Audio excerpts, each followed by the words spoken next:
Doctor Baba Saheb આંબેડકરની 134મી જન્મ જયંતિમાં અહીંયા ઉપસ્થિત સૌને મારા એટલે કે સોલંકી પ્રેક્ષાના જય ભીમ જય સંવિધાન।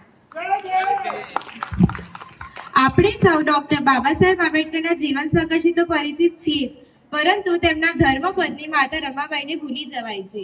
આમ પણ આપણા સમાજમાં વર્ષોથી સ્ત્રીઓની ઉપેક્ષા થતી આવી છે, પરંતુ જેમણે ભારતની તમામ સ્ત્રીઓને ભણવાનો અધિકાર આપ્યો, સ્વતંત્રતા અને સન્માનથી જીવવાનો અધિકાર આપ્યો, તેમની ધર્મપત્નીના યોગદાનને આજે આપણો સમાજ ભૂલી ગયો છે। કહેવાય છે ને કે દરેક પુરુષની સફળતા પાછળ એક સ્ત્રીનો હાથ રહેલ છે, તેવા આપણા મસીહા ડોક્ટર બાબા સાહેબ આંબેડકરની સફળતા પાછળ પણ માતા રમાબાઈનો હાથ રહેલો છે। માતા રમાબાઈ વગર ડોક્ટર બાબા સાહેબ આંબેડકરનું જીવન સંઘર્ષ અધૂરું છે। તેમનો જન્મ 7મી ફેબ્રુઆરી 1897ના રોજ મહારાષ્ટ્રના એક નાનકડા ગામમાં થયો હતો। ફક્ત 6 વર્ષની જ ઉંમરે તેમની માતાનું અને 7 વર્ષની ઉંમરે તેમના પિતાનું અવસાન થતા તેમના મામા તેમને મુંબઈ લઈ ગયા।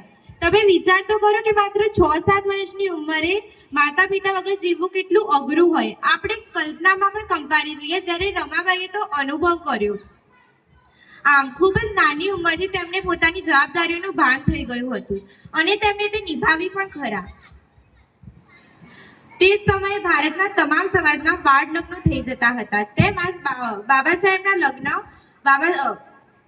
રમાબાઈ સાથે માત્ર 9 વર્ષની ઉંમરમાં જ કરાવી દેવામાં આવ્યા।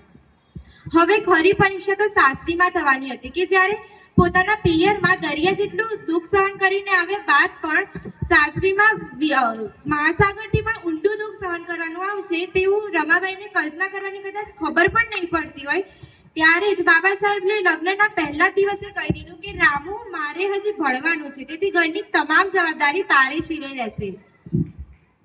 આમ માત્ર 9 વર્ષની બાળા રમાબાઈએ બાબા સાહેબના દરેક કાર્યમાં કોઈ પણ પ્રશ્ન કે દલીલ કર્યા વગર સાથ સહકાર આપવાનું વચન આપ્યું। જો બાબા સાહેબે ભૂખ્યા રહીને શિક્ષણ પ્રાપ્ત કર્યું, તો માતા રમાબાઈએ પણ નાની ઉંમરમાં ઘરના તમામ કામ કરીને બાળકો અને પરિવારનો ઉછેર કર્યો।